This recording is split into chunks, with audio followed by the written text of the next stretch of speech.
नमस्कार मित्रों, आपका स्वागत है Perfect Academy by Lovely sir में।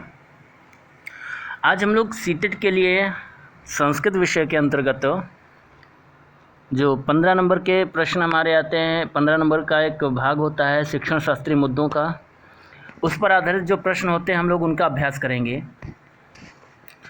तो आइए हम लोग कुछ महत्वपूर्ण प्रश्न हैं उनका अभ्यास करते हैं, उन पर चर्चा करते हैं। पहला प्रश्न है, सप्तम कक्षायां आंग्लभाषायाः शिक्षिका स्वछात्राणां मौखिकभाषायां दक्षतां वर्धयितुम् इच्छति। सप्तम कक्षायाः आंग्लभाषायाः शिक्षिका, 7वीं कक्षा की आंग्ल भाषा की शिक्षिका स्वछात्राणां अपने छात्रों की मौखिक भाषायां दक्षतां वर्धयितुं, मौखिक भाषा की दक्षता को वर्धयितुं बढ़ाने की इच्छा करती है। अर्थात 7वीं कक्षा की कोई अंग्रेजी भाषा की शिक्षिका है जो चाहती है कि उसके छात्र अंग्रेजी में मौखिक भाषा में दक्ष हों, अर्थात मौखिक रूप से अंग्रेजी बोलने में वो दक्ष हों, निपुण हों। एतदर्थं छात्राणां कृते का पद्धति श्रेष्ठा भवेत्। इसके लिए, इस कार्य के लिए छात्रों के लिए कौन सी पद्धति श्रेष्ठ होगी? तो मौखिक भाषा में छात्र दक्ष हों, इसके लिए कौन सी पद्धति श्रेष्ठ होगी? नीचे कुछ पद्धतियाँ दी हुई हैं, उनमें से कौन सी सही पद्धति है, कौन सी श्रेष्ठ पद्धति है बच्चों के लिए, वो सही पद्धति, सही विकल्प चयन करके हमको लिखना है, टिक करना है। तो आइए विकल्प देखते हैं क्या क्या दिए हुए हैं इस प्रश्न के संदर्भ में। पहला विकल्प है आंग्ल भाषायाः दूरदर्शन कार्यक्रमाणां प्रदर्शनम। आंग्ल भाषा के दूरदर्शन कार्यक्रमों का प्रदर्शन किया जाए, अर्थात बच्चों को अंग्रेजी भाषा के दूरदर्शन कार्यक्रमों को दिखाना चाहिए। दूरदर्शन पर ऐसे कार्यक्रम दिखाने चाहिए जो अंग्रेजी भाषा में हो।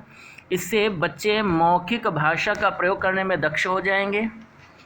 देखिए, ये कोई आवश्यक नहीं है, बच्चे अंग्रेजी भाषा सीख जरूर जाएंगे लेकिन वो मौखिक भाषा का प्रयोग करने में दक्ष भी हो जाएंगे, ये आवश्यक नहीं है। हो सकता है बच्चे संकोचवश किसी के सामने ना बोलें, बोलने में उनको संकोच हो, डर लग रहा हो, तो मौखिक भाषा में दक्ष होंगे, ये आवश्यक नहीं है। हाँ, ज्ञान उनका बढ़ेगा, ये ज़रूर है। अगला विकल्प है कक्षा में वार्तालापम कर्तुम प्रोत्साहनम। उन बच्चों को अपनी कक्षा में आपस में वार्तालाप करने के लिए प्रोत्साहित करना चाहिए, एक दूसरे से बातचीत करने के लिए प्रोत्साहित करना चाहिए। इससे उनकी अंग्रेजी के अंतर्गत मौखिक भाषा मजबूत होगी, मौखिक भाषा में वो दक्ष होंगे। अगला विकल्प है आंग्ल भाषा में वर्णनात्मक कथा लेखितुं प्रेरयेत। आंग्ल भाषा में वर्णनात्मक कथाओं को लिखने के लिए प्रेरित करना चाहिए। और अगला है कक्षा में बोधात्मक प्रश्नानां उत्तर प्रदानम। कक्षा में बोधात्मक प्रश्नों के उत्तर प्रदान करने चाहिए। तो देखिए, यहाँ पर जो हमारा ये प्रश्न था, इस प्रश्न के संदर्भ में हमारा जो सबसे सही विकल्प है वो विकल्प है दूसरा। ठीक है, कक्षा में वार्तालाप करने के लिए प्रोत्साहित करना चाहिए। बच्चे जब आपस में एक दूसरे से बातचीत करेंगे तो उनका बातचीत करने के लिए जो मनोबल होगा वो बढ़ेगा, उनके अंदर का जो डर है, झिझक है, संकोच है, वो दूर होगा। इसलिए हमारा सबसे सही विकल्प जो है वो दूसरा है। आगे बढ़ते हैं, अगला प्रश्न देखते हैं। सृजनात्मक लेखनस्य अनेकानि प्रयोजनानि सन्ति।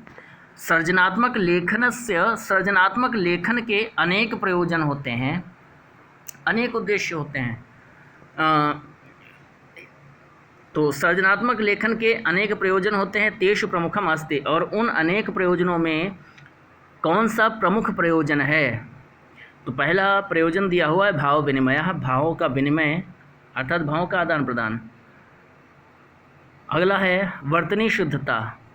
सृजनात्मक लेखन के लिए कौन सा प्रमुख प्रयोजन है? भाव विनिमय, वर्तनी शुद्धता, व्याकरण शुद्धता या स्वाभिव्यक्ति। देखिए, भाव विनिमय भी सही है। सृजनात्मक लेख के द्वारा हम लोग अपने विचारों का आदान प्रदान ही करते हैं, हम अपने विचारों को किसी दूसरे तक पहुंचाते हैं लिखित रूप में। तो पहला विकल्प भी हमारा सही है, वर्तनी शुद्धता। और लिखित रूप में कोई हमारे विचार कब पढ़ेगा? जब हमारी वर्तनी शुद्ध होगी, सही लिखा होगा, व्याकरण शुद्ध होगा, तभी कोई हमारे विचार पढ़ेगा। तो तीनों विकल्प सही हैं, लेकिन सबसे सही जो सबसे प्रमुख क्या है वो पूछा गया था, और सबसे प्रमुख जो है वो है हमारा स्वाभिव्यक्ति। हम जब भी कोई लेख लिखते हैं तो जब हमारी उसमें स्वयं की अभिव्यक्ति होती है तो वो लेख कहीं अधिक प्रभावी होता है। तो सृजनात्मक लेख जो है उसके अनेक प्रयोजन हैं, और उन अनेक प्रयोजनों में सबसे प्रमुख प्रयोजन क्या है? तो इस प्रश्न का सही विकल्प क्या होगा? वैसे तो चारों विकल्प सही हैं, लेकिन यहाँ प्रमुख पूछा गया है, सबसे महत्वपूर्ण पूछा गया है, और सबसे महत्वपूर्ण जो है वो है हमारा चौथा विकल्प, स्वाभिव्यक्ति। ठीक है, हम लोग आगे बढ़ते हैं, अगला प्रश्न देखते हैं। चौमस्की मतानुसार मनुष्याः जन्मगत भाषा ग्रहण साधनम धारयन्ति। चौमस्की के मतानुसार मनुष्य जन्म से ही भाषा ग्रहण करने की क्षमता से युक्त होता है। एन तेष उत्पद्यते, इसके द्वारा उसमें उत्पन्न होता है। इससे उसमें क्या उत्पन्न होता है? चौमस्की के मतानुसार, चौमस्की ने कहा है कि बच्चा जन्म से ही भाषा का ग्रहण करने में सक्षम होता है। भाषा, स्वयं की भाषा, स्वयं का व्याकरण लेकर के उत्पन्न होता है, उसमें भाषा ग्रहण करने की क्षमता होती है। और इसके द्वारा उसमें क्या उत्पन्न होता है? साधारण व्याकरण उत्पन्न होता है। वर्ण विचार, वर्ण विचार, अर्थ विचार, जटिल शब्द। तो देखिए, कोई जरूरी नहीं कि बच्चा जटिल शब्द बोल पाए, अर्थ समझ पाए, वर्णों का विचार उसे पता हो, लेकिन हाँ, उसका स्वयं का खुद का एक व्याकरण होता है। तो साधारण व्याकरण, ये विकल्प हमारा यहाँ पर बिल्कुल सही है। ठीक है, तो पहला विकल्प इस प्रश्न के संदर्भ में सही हो जाएगा। हम लोग आगे बढ़ते हैं। अगला है प्रश्न, विद्यालयं प्रति आगमनेन बालाः स्वमूल भाषां कक्षायाम् आनयन्ति। विद्यालयं प्रति आगमनेन, विद्यालय की ओर आने से बालाः बच्चे स्वमूल भाषां, अपनी मूल भाषा को अर्थात अपनी मातृभाषा को कक्षायाम आनयन्ति, अपने साथ साथ अपनी कक्षा में ले आते हैं। अर्थात विद्यालय की ओर आने से बच्चे अपनी मूल भाषा को, अपनी मातृभाषा को कक्षा में लाते हैं। बहुभाषिके देशे, ये हमारा भारत देश बहुभाषीय देश है, और इस बहुभाषीय देश में विद्यालयेन तेषां गृहभाषायां सम्मानं करणीयम, विद्यालय को उनकी गृह भाषा का सम्मान करना चाहिए। यतोहि, क्योंकि जब कोई छात्र विद्यालय आता है, कक्षा में प्रवेश करता है, तो अपने साथ साथ अपनी मातृभाषा को भी लाता है।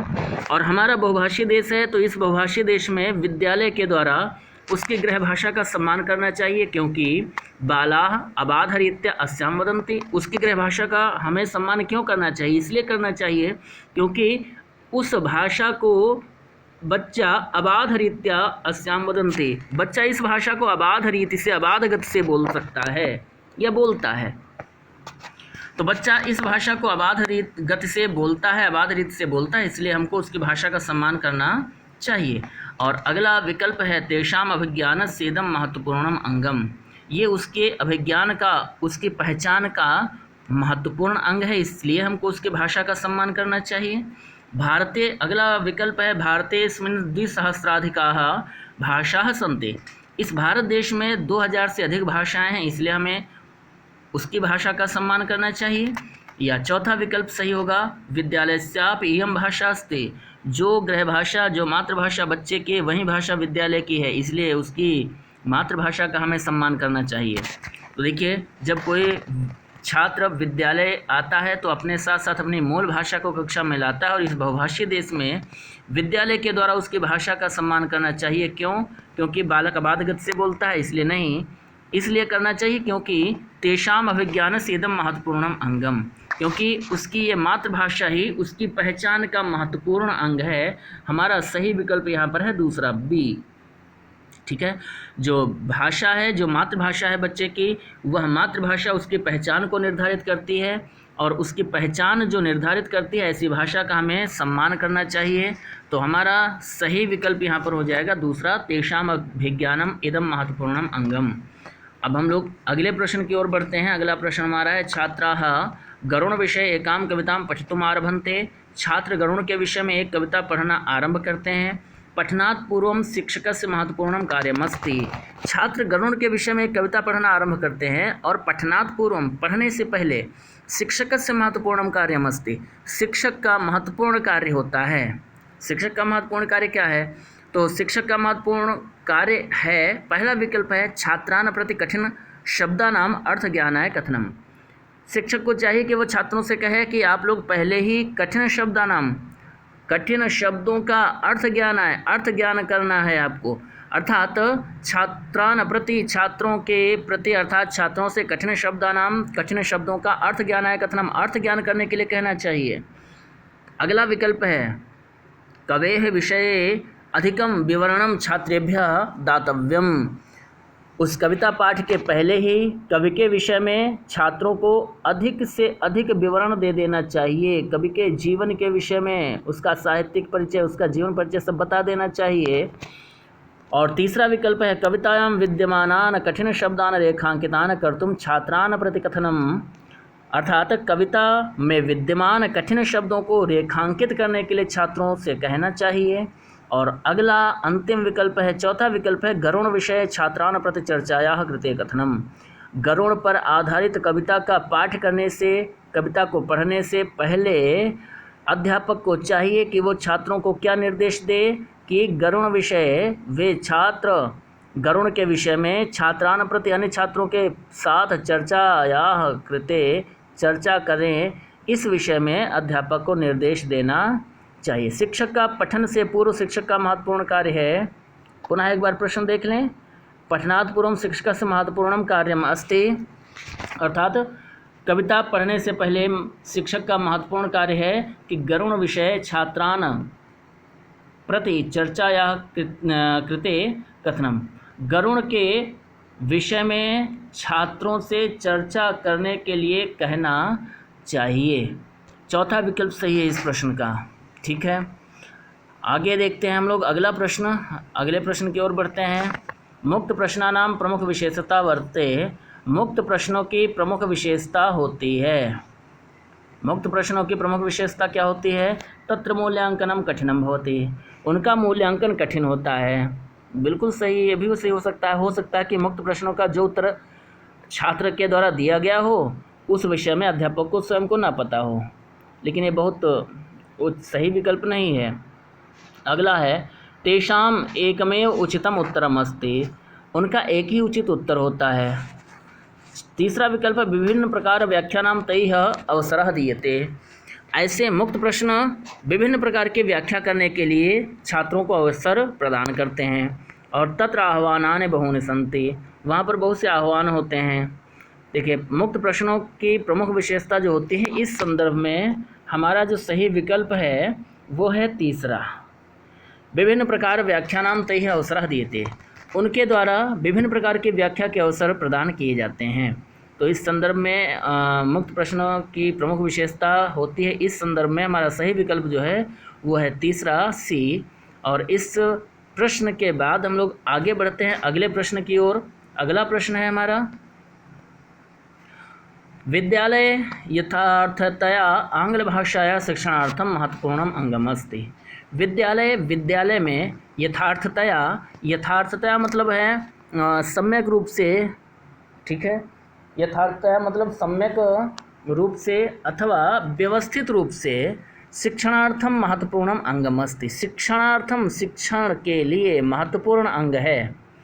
विद्यालय यथार्थतया आंग्ल भाषाया शिक्षणार्थम, विद्यालय में सम्यक रूप से आंग्ल भाषा को पढ़ाने के लिए महत्वपूर्ण अंग क्या है? व्यवस्थित रूप से अंग्रेजी भाषा को पढ़ने के लिए महत्वपूर्ण अंग क्या है? तत्स्थानीय शिक्षक की उपस्थिति। पहला विकल्प है कि वहाँ पर स्थानीय शिक्षक की उपस्थिति होनी चाहिए। विद्यालय में भली भांति अंग्रेजी भाषा का शिक्षण करने का महत्वपूर्ण अंग है कि वहाँ पर स्थानीय शिक्षक की उपस्थिति होनी चाहिए। और अगला है आनपूर्वेण व्याकरण नियमानाम शिक्षणम, क्रमशः क्रमबद्ध तरीके से व्याकरण के नियमों का शिक्षण होना चाहिए।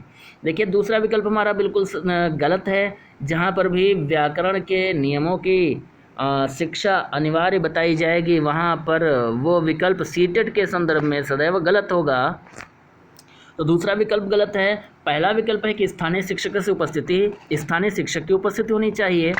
तो ये कोई ज़रूरी नहीं है, आवश्यक नहीं है कि स्थानीय शिक्षक होगा तभी किसी भाषा का सम्यक रूप से शिक्षण हो पाएगा, ऐसा आवश्यक नहीं है।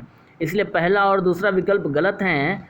अगला विकल्प है शुद्धोच्चारण से शिक्षणम, शुद्ध उच्चारण का शिक्षण होना चाहिए, अर्थात बच्चों का उच्चारण सही होना चाहिए, उच्चारण के संदर्भ में उनको सिखाना चाहिए, उनको शिक्षण देना चाहिए।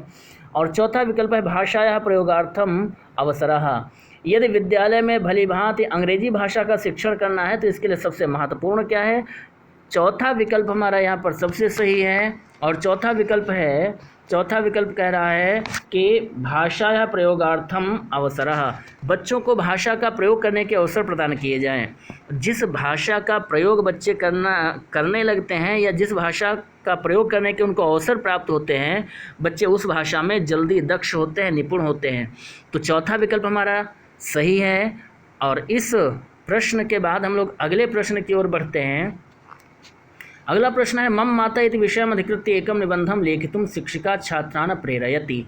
मम माता, मेरी माता, इति विषयम, इस विषय में, अधिकृत्य, इस विषय को अधिकृत करके, आधार बना करके, एकम निबंधम लेखितुम, एक निबंध लिखने के लिए शिक्षिका छात्रान् प्रेरयति, शिक्षिका छात्रों को प्रेरित करती है।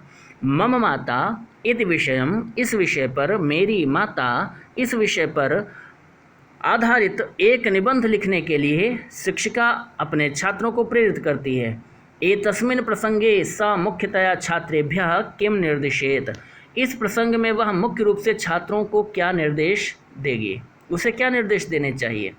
तो पहला विकल्प है, प्रश्न समझ में आ गया होगा, पुनः समझ लें यदि नहीं समझ में आया है। मेरी माता इस विषय पर आधारित एक निबंध लिखने के लिए शिक्षिका अपने छात्रों को प्रेरित करती है, और इस प्रसंग में, अर्थात मेरी माता पर निबंध लिखने के प्रसंग में, सा, वह शिक्षिका, मुख्य रूप से छात्रेभ्यः किम निर्दिशेत, वह शिक्षिका, उस शिक्षिका को छात्रों को मुख्य रूप से क्या निर्देश देने चाहिए।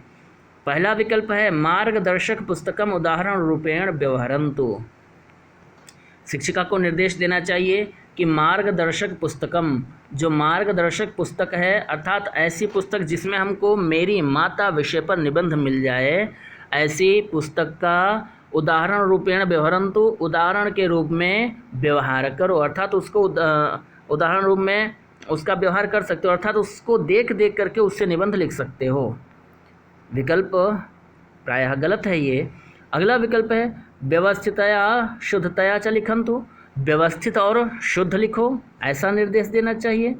तीसरा विकल्प है, स्व अनुभवाधारेण लिखन्तु, स्व अनुभवाधारेण लिखन्तु, तीसरा विकल्प कह रहा है कि शिक्षिका को निर्देश देना चाहिए कि आप लोग मेरी माता इस विषय पर निबंध लिखेंगे, लेकिन स्व अनुभवाधारेण, अपने अपने अनुभव के आधार पर लिखो। तो तीसरा विकल्प हमारा सही है या नहीं, हम पहले चौथा विकल्प पढ़ लें, उसके बाद हम देखते हैं इसको। चौथा विकल्प है, वर्तनी विषय जागरूका भवन्ति, वर्तनी के विषय में आप लोग जागरूक हों, अर्थात वर्तनी के संदर्भ में कोई अशुद्धि ना हो। हाँ, तो ये चौथा भी सही है, लेकिन सबसे सही विकल्प हमारा है तीसरा। जब भी हमको अपनी माता के या मेरी माता के विषय में कुछ लिखना होगा, जब भी हमको इस विषय में लिखना होगा मेरी माता के विषय में, तो हम उसको किसी भी किताब में ढूंढेंगे नहीं मिलेगा, उसके लिए हमको अपने अनुभव के आधार पर ही लिखना होगा, और मेरी माता के विषय में मुझसे ज़्यादा बेहतर और कोई बता ही नहीं सकता है। इसलिए इस प्रश्न के संदर्भ में हमारा सबसे सही विकल्प है तीसरा, स्व अनुभव आधारेण लिखन्तु, आप अपने अनुभव के आधार पर लिखो, ऐसा निर्देश शिक्षिका के द्वारा छात्रों को दिया जाना चाहिए। तो ये हमारा प्रश्न हो गया। इसके बाद हम लोग आगे बढ़ते हैं, और अगला प्रश्न है हमारा, षष्ठ कक्षाया शिक्षिका स्वछात्रान् उत्तम लेखकान् कर्तुम, कक्षा 6 की शिक्षिका स्वछात्रान्, अपने छात्रों को उत्तम लेखकान् कर्तुम, उत्तम लेखक करने के लिए, बनाने के लिए वह इच्छा करती है, इच्छा करती है। अब यहाँ पर उत्तम लेखक का तात्पर्य यह है कि कक्षा 6 के बच्चे हैं और अध्यापिका ये नहीं चाहती कि वो बहुत उपन्यासकार बन जाएं, बहुत बड़े कवि बन जाएं। यहाँ पर उत्तम लेखक का तात्पर्य है कि वो जो भी लिख रहे हैं उसके अंतर्गत कोई भी त्रुटि ना हो, अशुद्धि ना हो, साफ सुथरा स्वच्छ लेख हो। तो कक्षा 6 की अध्यापिका अपने छात्रों को उत्तम लेखक करने की इच्छा करती है। सा बिंदु नाम आधारेण, और वह बिंदुओं के आधार पर, विभिन्न बिंदु हैं उनके आधार पर, लेखन कार्य से आरंभम कर्तुम प्रेरयति, लेखन कार्य आरंभ करने के लिए अपने बच्चों को, छात्रों को प्रेरित करती है। अनंतरम, और तत्पश्चात, एकम असंपूर्णम अपरिमार्जितम लेखम प्रस्तुय, और जब सारे छात्र लिख होते हैं तो तत्पश्चात एक असंपूर्ण अर्थात अधूरे, अपरिमार्जितम और अपरिमार्जित अर्थात अशुद्ध लेखम प्रस्तुत, लेख को प्रस्तुत करके, तदुपरि सहपाठी भी सह चर्चाम कर्तुम प्रेरयते, उस अशुद्ध और अपरिमार्जित अधूरे लेख को प्रस्तुत करके उस लेख पर सहपाठी सह चर्चाम कर्तुम प्रेरयति, अपने सहपाठियों के साथ चर्चा करने के लिए छात्र को प्रेरित करती है। शिक्षिका लेखनम एवं प्रकारेण पश्यति, शिक्षिका उस लेख को एवं प्रकारेण पश्यति इस प्रकार से देखती है। तो पुनः एक बार हम लोग प्रश्न को समझ लें। प्रश्न थोड़ा सा बड़ा है, कठिन नहीं है, बड़ा थोड़ा सा है। प्रश्न है कि छठी कक्षा की शिक्षिका स्वछात्रान उत्तम लेखकान कर्तुमिच्छति, अपने छात्रों को उत्तम लेखक बनाना चाहती है।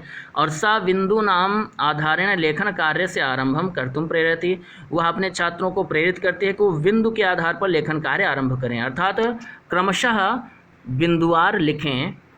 अनंतरम और तत्पश्चात एकम असंपूर्णम अपरिमार्जितम लेखम, एक असंपूर्ण अर्थात अधूरे और अपरिमार्जित अर्थात अशुद्ध लेख को प्रस्तुत करके तदुपरि सहपाठी भी सह चर्चाम कर्तुम प्रेरयति, उस अशुद्ध और अधूरे लेख पर अपने सहपाठियों के साथ चर्चा करने के लिए प्रेरित करती है। अर्थात वो कहती है कि आप आपस में अपने सहपाठियों से चर्चा करके देखें कि आपने कहाँ पर गलत किया है, आपके लेख में कहाँ पर क्या कमी रह गई है। शिक्षिका लेखनम एवं प्रकारेण पश्यति, यह जो अधूरा और अपरिमार्जित लेख है, इस लेख को शिक्षिका किस प्रकार से देखती है, इस विषय में पूछा गया है। तो शिक्षिका लेखनम एवं प्रकारेण पश्यति, शिक्षिका इस लेख को इस प्रकार से देखती है। किस प्रकार से? पहला विकल्प है चर्चा, चर्चा के रूप में देखती है, चर्चा करने का एक माध्यम मिला। परिणामः, यही इस लेख का परिणाम है या प्रक्रिया, यह एक प्रक्रिया है या निबंध, निबंध के रूप में देखती है। तो यहाँ पर हमारा जो सही विकल्प होगा इस प्रश्न के संदर्भ में, वो हमारा सही विकल्प होना चाहिए तीसरा। ये एक सतत प्रक्रिया है, हम पहले लिखते हैं तो गलत होता है, पुनः लिखते हैं तो थोड़ा गलत होता है, और पुनः लिखते हैं तो और थोड़ा गलत होता है, और इस प्रकार धीरे धीरे हम सही लिखना सीख जाते हैं। तो एक सतत प्रक्रिया है, प्रक्रिया के रूप में लेखिका इस लेख को देखेगी। तो तीसरा विकल्प सही इस संदर्भ में, इस वाले प्रश्न के संदर्भ में तीसरा विकल्प सही है, सी वाला।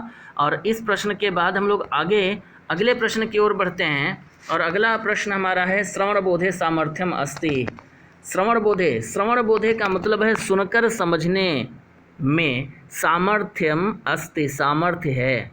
हम किसी बात को, किसी वक्ता के वक्तव्य को सुनकर के समझ रहे हैं, समझने की, सुनकर समझने की हमारे अंदर सामर्थ्य है। ये तभी कहा जा सकता है जब कथिते विषय रुचिम स्वविचारम च प्रकटयति, जब कथिते विषय रुचिम स्वविचारम च प्रकटयति। इस प्रश्न का तात्पर्य, इस विकल्प का तात्पर्य है कि कहे हुए विषय में हम अपनी रुचि प्रकट करें, और रुचि के साथ साथ हम प्रत्युत्तर में अपने विचार भी प्रकट करें। हम किसी वक्तव्य को सुनकर के समझ रहे हैं, ये तभी पता चलेगा जब हम कथिते विषय रुचिम सविचारम च प्रकटयति, कहे गए विषय में अपनी रुचि और अपने विचार प्रकट करते हैं। अगला है विकल्प अपरम जन्म शांत चित्तेन शृणुयात, दूसरे लोगों को शांत चित्त होकर के सुनना चाहिए। बिल्कुल सही है, जब तक हम शांत चित्त और एकाग्र चित्त होकर के ध्यानपूर्वक नहीं सुनते हैं, तब तक हमारे सामने कोई कितना अच्छा प्रसंग सुना रहा हो, कोई कितनी अच्छी महत्वपूर्ण बात कर रहा हो, वो हमारी समझ में नहीं आती है। तो शांत चित्त होकर के सुनना चाहिए, बिल्कुल सही है। श्रुत्वा शुद्धतया लेखितुम प्रभवति, और सुन करके शुद्ध तरीके से उसको लिखना भी चाहिए। कथितम विषय पुनः उपस्थापयितुम समर्था भवति, जो विषय कहा गया हम उसको पुनः उपस्थापित करें, अर्थात उसको हम पुनः प्रस्तुत कर सकें, प्रस्तुत करने में समर्थ हों, तभी कहा जाएगा, समझा जाएगा कि सुन करके समझने की सामर्थ्य आपके अंदर विकसित हो चुकी है। देखिए इस प्रश्न के संदर्भ में जो हमारा सही विकल्प है वो है पहला। पहला विकल्प हमारा बिल्कुल सही है, ठीक है। तो पहला विकल्प हमारा सही है, कथिते विषय रुचिम स्वविचारम च प्रकटयति। यदि कहे हुए विषय में जो विषय कहा जा रहा है उसमें हमको रुचि आ रही है, उसमें हमें उसको हम रुचिपूर्वक सुन रहे हैं और उसके संदर्भ में हम अपने विचार भी प्रस्तुत कर रहे हैं, तो इसका मतलब है कि सुनकर समझने की शक्ति हमारे अंदर विकसित हो चुकी है। अगला प्रश्न तो अगला प्रश्न है वयम भाषायाः उपयोगम कुर्मः, हम भाषा का उपयोग करते हैं। किस लिए करते हैं? लेखनार्थम लिखने के लिए, या भाव विनिमयार्थम भावों का विनिमय करने के लिए, विचारों का भावों का आदान प्रदान करने के लिए, या श्रवणार्थम केवल सुनने के लिए हम भाषा का प्रयोग करते हैं, या पठनार्थम केवल पढ़ने के लिए हम भाषा का प्रयोग करते हैं। तो बताइए, बड़ा सरल सा प्रश्न है। वयम भाषायाः उपयोगम कुर्मः, हम भाषा का उपयोग करते हैं लेखनार्थम, भाव विनिमयार्थम, श्रवणार्थम, पठनार्थम। तो यहाँ पर हमारा सबसे सही विकल्प जो है वो है दूसरा। हम भाषा का उपयोग करते हैं लिखने के लिए, सुनने के लिए, पढ़ने के लिए तो करते ही हैं। सबसे महत्वपूर्ण विकल्प है भाव विनिमयार्थम, अपने विचारों का आदान प्रदान, चाहे मौखिक हो या लिखित, दोनों के लिए हम भाषा का प्रयोग करते हैं। तो यहाँ पर दूसरा विकल्प सही है। अगला प्रश्न है, भाषा पाठ्य पुस्तकेषु प्रत्येकम पाठान्ते अध्यायान्ते प्रदत्तानां क्रियाकलापानां अभ्यास प्रश्नानां च मुख्यम उद्देश्यम एतद न स्यात्। ठीक है, प्रश्न को एक बार फिर से हम लोग समझ लें। प्रश्न कह रहा है, भाषा पाठ्य पुस्तकेषु, भाषा के पाठ्य पुस्तकों में प्रत्येकम पाठान्ते, प्रत्येक पाठ के अंत में, अथवा अध्यायांते, प्रत्येक अध्याय के अंत में, प्रदत्तानां क्रियाकलापानां, प्रदत्त क्रियाकलापों का, अभ्यास प्रश्नानां च, और अभ्यास प्रश्नों का। हमारी जो भाषा की पाठ्य पुस्तकें होती हैं, उस पाठ्य पुस्तक में हम देखते हैं कि प्रत्येक पाठ के अध्याय के अंत में एक अभ्यास प्रश्न का एक भाग दिया होता है, कुछ क्रियाकलाप दिए होते हैं, रिक्त स्थान दिए होते हैं, कुछ चित्र बने होते हैं और उन चित्रों को आधार बना करके हमें अपने शब्दों में कहानी लिखनी होती है। इस तरह का कुछ कार्य दिया होता है। तो उसके संदर्भ में प्रश्न किया जा रहा है कि भाषा कि पाठ्य पुस्तकों में प्रत्येक पाठ के या अध्याय के अंत में प्रदत्त क्रियाकलापों और प्रश्नों का मुख्यम उद्देश्यम एतद न स्यात्, मुख्य उद्देश्य क्या नहीं, यह नहीं होता है। मुख्य उद्देश्य नहीं होता है ये पूछा गया है। तो मुख्य उद्देश्य क्या नहीं होता है? जो पाठ्य पुस्तकों के अंत में जो अभ्यास कार्य दिया होता है उसका मुख्य उद्देश्य क्या नहीं होता है? पहला विकल्प है पाठस्य सामान्य अर्थकरणीय सामर्थ्य वृद्धि। उस अभ्यास कार्य का ये उद्देश्य नहीं होता है कि पाठ के सामान्य अर्थकरण की सामर्थ्य की वृद्धि हो हमारे अंदर, अर्थात उस अभ्यास कार्य के द्वारा हम पाठ के सामान्य अर्थ को निकालने में या पाठ को सामान्य रूप से समझने में हम समर्थ हों, ये उद्देश्य होता है। पहला विकल्प हमारा सही है, लेकिन हमसे पूछा गया कि क्या नहीं होता है, इसलिए पहला विकल्प है गलत। अगला विकल्प हम देखते हैं, चिंतन परक संप्रेषण सामर्थ्य वृद्धि। पाठ के अंतर्गत जो पाठ के अंत में अभ्यास कार्य होता है उसका उद्देश्य नहीं होता है चिंतन परक संप्रेषण। चिंतन परक संप्रेषण की सामर्थ्य में वृद्धि होना होता है, इसलिए ये भी विकल्प गलत है। और अगला है चिंतनस्य तथा विचारस्य सामर्थ्य वृद्धि। चिंतन और विचार की सामर्थ्य में वृद्धि होना, ये भी सही है।